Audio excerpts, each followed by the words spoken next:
Me chamo Zuleika. Tenho 68 anos.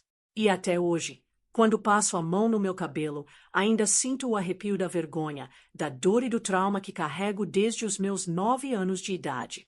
Essa história não é fácil de contar. Não porque esqueci, mas justamente porque me lembro de cada detalhe como se tivesse acontecido ontem. E talvez seja por isso que hoje eu tenha resolvido abrir o peito e contar tudo. Porque sei que, em algum lugar, existe uma menina como eu fui. Sozinha, confusa, machucada e calada. E essa história é para ela. É para todas as Zuleikas desse mundo. Tudo começou numa cidadezinha do interior de Minas Gerais, daquelas que todo mundo se conhece, onde segredo vira fofoca em minuto, e onde as mulheres tinham mais medo de envergonhar a família do que de viver suas próprias verdades. Eu era a filha do meio de 5 irmãos, 3 meninos e 2 meninas. E meu pai era um homem duro. Não daquele jeito firme que protege. Era do tipo que batia o pé e fazia o mundo ao redor dele tremer. Ele era lavrador. Saía cedo, voltava com as mãos rachadas e o silêncio atravessado no rosto. Mas em casa, quando falava, era grito. Era ordem. E principalmente para mim. Eu sempre fui diferente. Desde pequena, eu gostava de brincar com as galinhas, cantar sozinha no terreiro e fazer penteados nos cabelos com pedaços de fita que minha mãe escondia para mim. Eu amava meu cabelo. Ele era cacheado, volumoso, rebelde. E cada vez que eu olhava no espelho de lata pendurado na parede do nosso quarto, eu sentia uma pontinha de alegria no peito, como se fosse um pedacinho só meu. Um pedacinho que ninguém conseguia tirar. Até o dia em que conseguiram. Lembro como se fosse agora. Era um domingo de manhã. Eu tinha acabado de sair do banho e estava penteando meu cabelo sentada na varanda. O sol batia de leve e eu achava que era um dia feliz. Eu nem imaginava o que estava por vir. Meu pai apareceu na porta, olhou para mim com aquele olhar que me paralisava e disse: "Vai lá dentro. Agora." Meu coração já bateu diferente. Eu entrei, sem entender, e vi a navalha de barbear dele em cima da mesa. Eu travei. Ele sentou numa cadeira, bateu a mão na perna e ordenou: "Senta aqui. Você vai aprender a ser mulher do jeito certo." Eu chorei, pedi, gritei. Minha mãe ficou quieta no canto da cozinha. Meus irmãos sumiram. E ali, na sala da minha própria casa, o homem que deveria me proteger raspou meu cabelo até o couro aparecer. Eu sentia a lâmina passando e junto dela. Era como se cada fio arrancasse um pedaço da minha alma. Quando terminou, ele me olhou como se tivesse feito justiça. Como se tivesse apagado a vergonha que ele achava que eu representava. Mas ele não apagou. Ele me acendeu. Com dor, com medo, com revolta. Mas me acendeu. Nos dias que se seguiram, eu deixei de ser criança. As pessoas na rua me olhavam com pena. Algumas riam, outras cochichavam. Na escola, virei motivo de piada. Diziam que eu parecia um menino, que era castigo de pai. E eu, encolhida dentro da minha própria dor, prometi para mim mesma que nunca mais deixaria ninguém tocar no que era meu. Nem meu cabelo, nem minha vontade, nem minha liberdade. Mas essa história não parou por aí, porque a raspagem foi só o começo. O que meu pai realmente queria cortar não era meu cabelo. Era a minha voz. Era a minha coragem. Era a minha identidade. Ele não suportava ver em mim algo que ele não podia controlar. E, no fundo, eu comecei a entender que aquele ato de brutalidade não era só sobre mim. Era sobre ele, sobre o medo dele, sobre a frustração dele e sobre o que ele nunca teve coragem de ser. Foi ali, naquele vazio que meu reflexo deixou, que nasceu a minha resistência. Eu comecei a escrever. Pegava pedaços de papel de pão, embalagens velhas, qualquer coisa que servisse. Escrevia tudo o que eu sentia. Escrevia como se fosse um grito em silêncio, um desabafo que ninguém podia calar. E foi escrevendo que eu me mantive viva por dentro, que eu segurei a minha essência, mesmo quando tudo ao redor queria arrancá-la de mim. Minha mãe, um dia, me encontrou escrevendo. Ela olhou para o papel, depois para mim, e disse baixinho: guarda isso. Um dia você vai entender por que precisa escrever. Foi uma das poucas vezes que senti que ela me via. Não com medo, não com julgamento, mas com algo que parecia orgulho. Talvez ela soubesse, no fundo, que eu carregava dentro de mim uma força que nem mesmo meu pai conseguiria apagar. E isso foi o suficiente para eu continuar. Os anos passaram. Meu cabelo cresceu. E junto com ele, cresceu a minha vontade de sair daquela casa, daquela cidade, daquela prisão. Eu sabia que o mundo era maior, que existiam lugares onde meninas como eu não eram castigadas por serem quem eram. E quando fiz 16 anos, fugi. Simples assim. Coloquei meus poucos cadernos dentro de uma sacola de pano, vesti uma roupa velha da minha irmã e parti na boleia de um caminhão de feira que parou perto de casa. Eu não sabia para onde estava indo, mas sabia de onde precisava sair.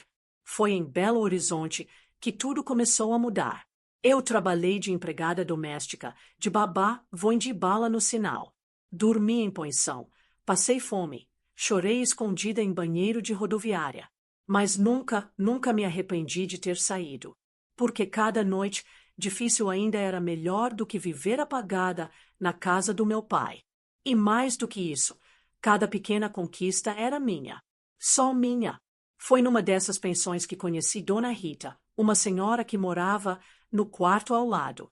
Um dia, ela me ouviu chorando e bateu na porta. Me ofereceu café e me ouviu como ninguém jamais tinha ouvido antes. Contei tudo, desde o terreiro da minha infância até a navalha que me marcou. E ela, com a voz doce e firme, me disse: você tem que contar isso pro mundo, minha filha.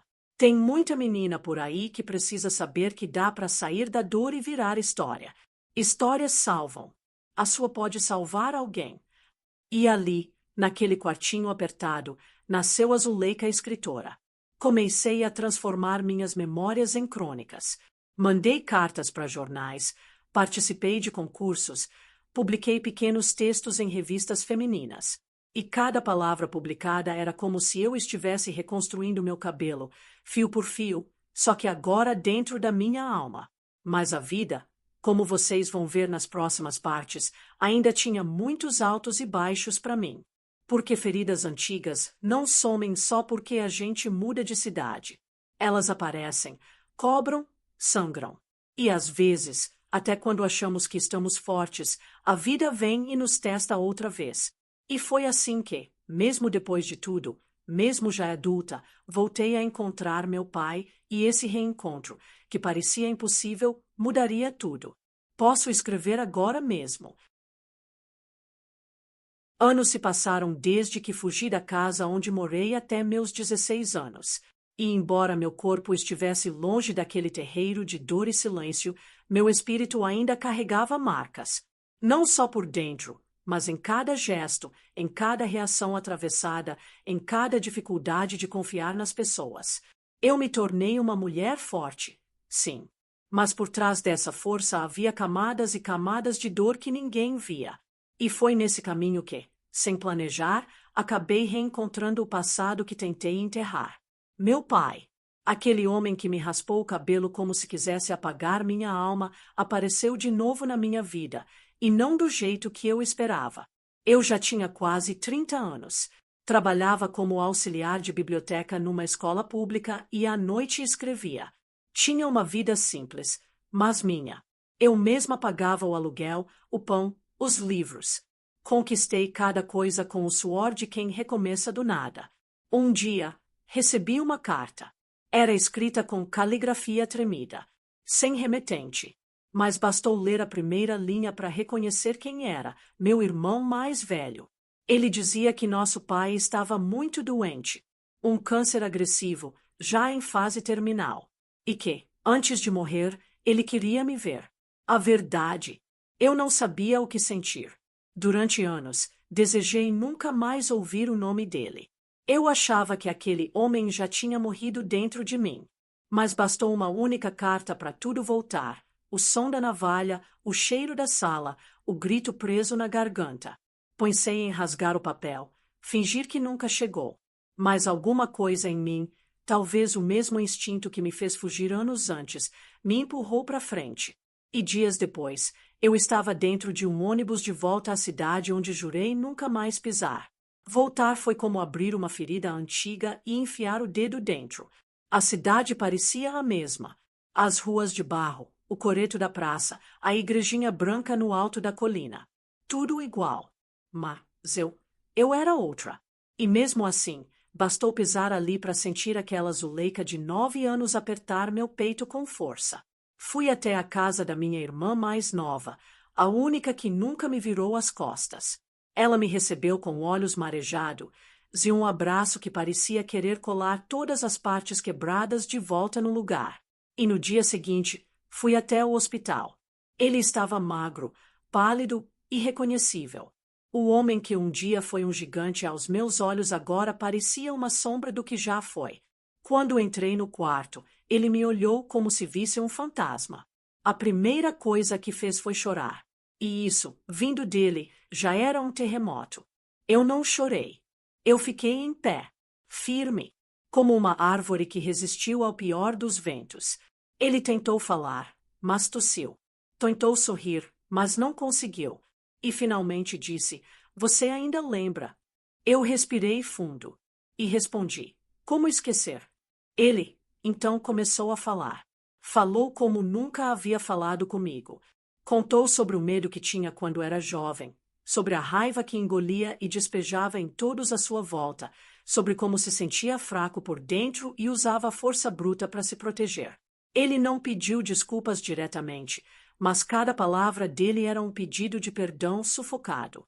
E ali, pela primeira vez, eu não vi um monstro. Vi um homem despedaçado, assustado, doente, arrependido. Eu poderia ter cuspido mágoas. Poderia ter jogado tudo no rosto dele. Mas fiz o oposto.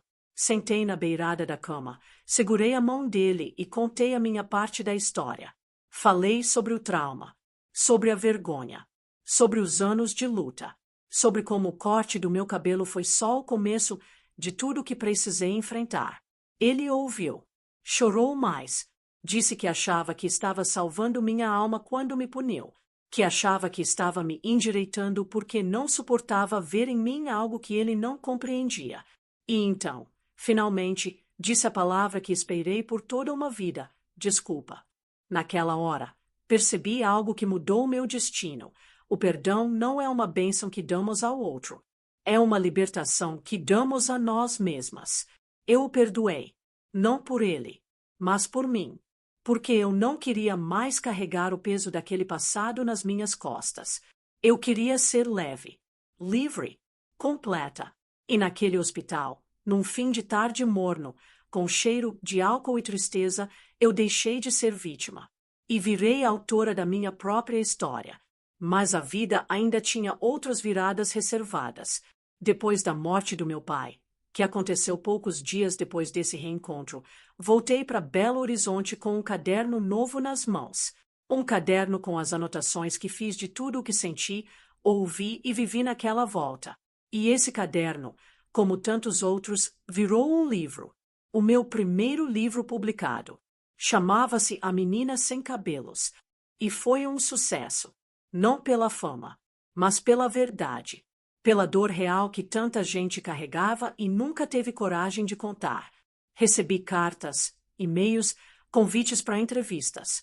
Mulheres me escreveram dizendo que também foram punidas, silenciadas, mutiladas emocionalmente por pais, maridos, irmãos. E que, ao ler minha história, se sentiram vistas, acolhidas. E isso valeu mais do que qualquer prêmio. Porque minha dor virou ponte. Minha história virou cura.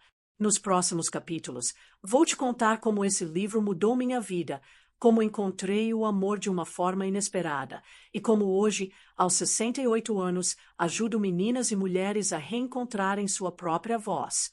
Mas, por enquanto, quero deixar você com essa imagem. Uma menina de 9 anos, sentada na beira do terreiro, com o couro cabeludo ardendo, mas com os olhos acesos. Porque ali já havia uma guerreira. E ela não sabia, mas um dia o mundo todo ouviria sua voz. Depois que o livro A Menina Sem Cabelos foi publicado, minha vida tomou um rumo que eu jamais poderia imaginar. Era como se o universo finalmente tivesse entendido a dor que eu guardei por tanto tempo e decidisse me devolver em forma de cura, de encontros, de propósitos. Comecei a ser convidada para feiras literárias, programas de rádio comunitária, rodas de conversa em escolas e abrigos. Onde quer que eu fosse, sempre havia uma mulher, uma menina, alguém com os olhos marejados me dizendo: eu também. Foi então que percebi: o que eu tinha vivido não era só meu. Era parte de uma dor coletiva, escondida nos becos da nossa sociedade, abafada pelo medo e pela vergonha. E o que eu escrevi virou mais do que um livro, virou farol. Foi numa dessas palestras que conheci o Roberto. Ele era diretor de uma ONG que trabalhava com jovens em situação de vulnerabilidade. Tinha um sorriso tímido, mas um olhar que escutava mais do que 1000 palavras. Ele me ouviu falar por quase 1 hora, quieto, na primeira fileira. No final, me esperou na saída, elogiou meu discurso e me convidou para visitar o espaço da ONG. Eu fui, dias depois, sem nenhuma expectativa. Mas a verdade é que, quando entrei naquela casa simples, cheia de quadros coloridos e risadas de adolescentes, eu senti algo forte, algo que me puxava para aquele lugar como se eu sempre tivesse pertencido ali. Comecei a frequentar a ONG. Dava oficinas de escrita. Conversava com as meninas, ouvia suas histórias com o coração aberto. Era como me olhar no espelho do passado. Muitas vinham de lares violentos, outras de abandono, e algumas tinham até marcas físicas como as minhas, cortes, cicatrizes, olhos sempre em alerta. Com o tempo, percebi que meu papel ali era maior do que o de escritora. Eu era a ponte. Era testemunha viva de que a dor não precisa ser o fim. Pode ser o começo. Roberto também virou presença constante. Dividíamos cafés, relatórios, abraços, silêncios. Até que um dia, quando menos esperava, ele segurou minha mão com delicadeza e disse: Zuleika, eu não quero só trabalhar ao seu lado. Quero caminhar com você. Eu congelei por dentro. Não sabia mais como era ser amada sem medo, sem punição. Mas os olhos dele me ensinaram aos poucos o que era segurança. Ele me fez sentir o que meu pai nunca conseguiu, que eu merecia ser cuidada. Nos casamos 2 anos depois, num pequeno sítio emprestado por uma amiga da ONG. Eu não usei véu. Não quis esconder meu rosto. Quis mostrar quem eu era, com cada marca, cada ruga, cada fio de cabelo que voltou a crescer com o tempo. O vestido era simples, mas branco como a paz que eu finalmente tinha encontrado. Quando entrei de mãos dadas com 2 meninas da ONG, as mesmas que me chamavam de Tia Leica, eu senti que estava renascendo. E ao olhar para o altar, ver o Roberto emocionado, tive certeza. O amor, quando vem na hora certa, é um bálsamo silencioso. Mas, como toda história real, a vida ainda me reservava novos testes. Alguns anos depois, uma das meninas da ONG, a Vanessa, que era calada, arredia e nunca falava do passado, me procurou numa manhã fria. Ela tremia, mas os olhos estavam decididos. Me contou que estava grávida, que tinha sido abusada pelo padrasto e que a mãe se recusava a acreditar nela. Aquilo me atravessou como uma lâmina, porque era como reviver tudo, só que pelos olhos dela. Abracei aquela menina como se fosse minha filha e disse que ela nunca mais estaria sozinha. Movi céus e terras para conseguir um abrigo seguro. Acionei amigos, ONGs parceiras, até conseguir um lugar digno para ela morar. E ali, naquela batalha por outra pessoa, eu compreendi o maior sentido da minha dor. Ela servia para proteger outras meninas. A partir dali, comecei a me especializar. Fiz cursos, estudei, escrevi projetos. E junto com o Roberto, transformamos aquela pequena ONG em um instituto. O nome? Instituto Meninas Sem Cabelos. O instituto passou a atender centenas de adolescentes em situação de risco. Criamos uma casa de acolhimento, oficinas de arte, grupos de apoio psicológico e até bolsas de estudo. E todas as vezes que uma menina me abraçava dizendo que pela primeira vez se sentia vista, eu sentia que minha missão estava sendo cumprida. Eu não era mais só a Zuleika que sobreviveu. Eu era agora a Zuleika que plantava esperança. Mas não pense que foi fácil. Houve dias em que a dor bateu forte, em que meninas fugiam, recaíam, se perdiam no caminho. Houve noites em que voltei para casa com o coração sangrando, perguntando se tudo isso valia a pena. Mas aí eu olhava para o Roberto, para o mural de fotos das meninas, para as cartas que recebia e lembrava, vale. Sempre vale. Porque cada vida salva é uma corrente quebrada. É uma nova geração nascendo livre da violência. Hoje, já com meus cabelos brancos crescendo livres como nunca antes, eu caminho por entre as ruas do Instituto com passos firmes. E em cada olhar que encontro, vejo um pouco de mim. A menina assustada, a adolescente em fuga, a mulher em reconstrução. E sei que, no fim, eu não fui só sobrevivente. Fui semente. No próximo e último capítulo, vou te contar o que aconteceu com a minha família biológica, com meus irmãos, e como consegui uma última reconciliação antes de fechar o ciclo. Uma despedida inesperada, uma escolha difícil, e uma lição que só o tempo e o amor conseguem ensinar. Anos se passaram.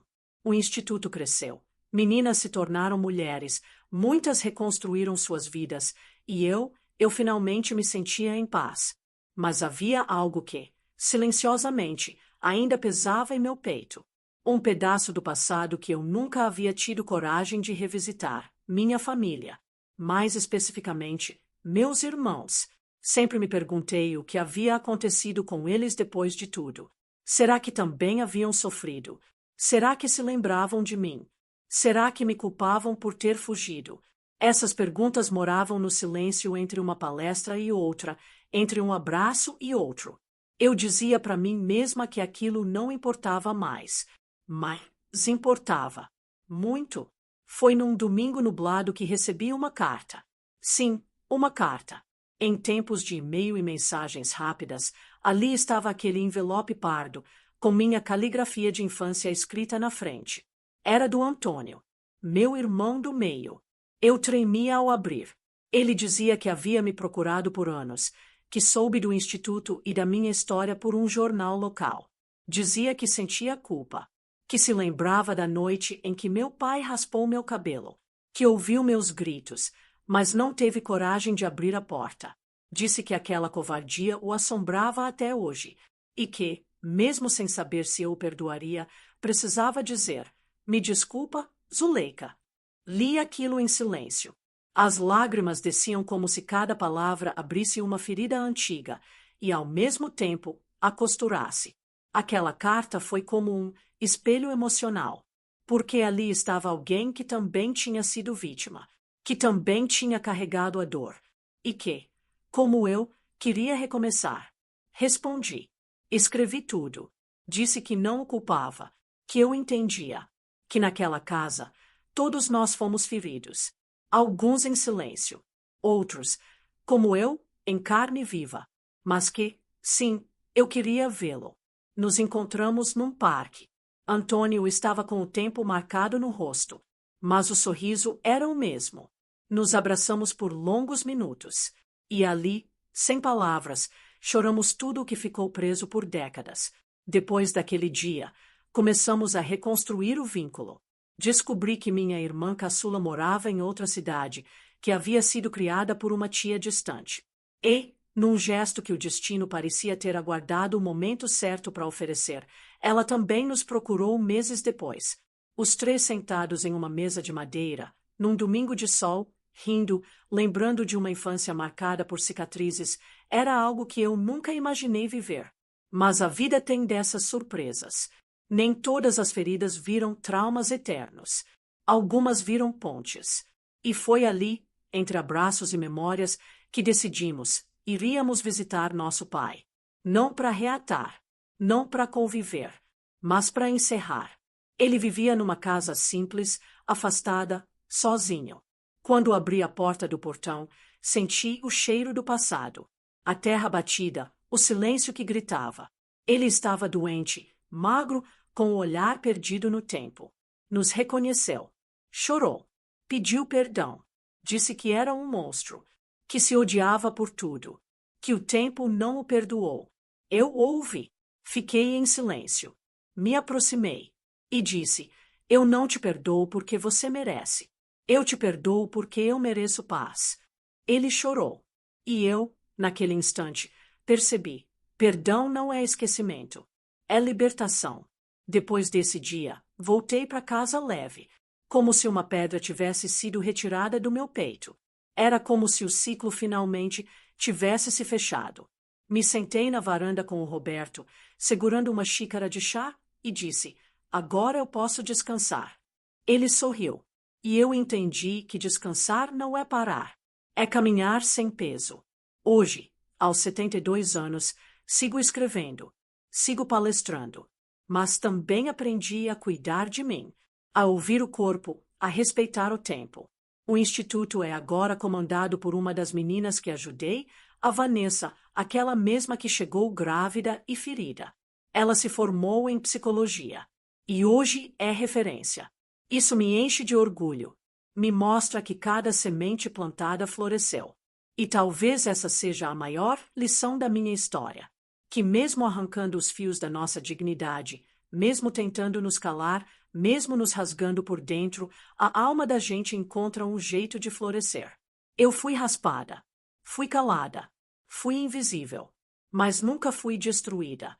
E se você ouviu minha história até aqui, saiba, há uma força em você que talvez ainda não conheça, mas ela existe. E quando for hora, ela vai despertar. Obrigada por ter ficado até o fim. Obrigada por ouvir não só minha dor, mas minha superação. Porque agora, minha história também é sua. E juntas, a gente raspa o medo e planta coragem.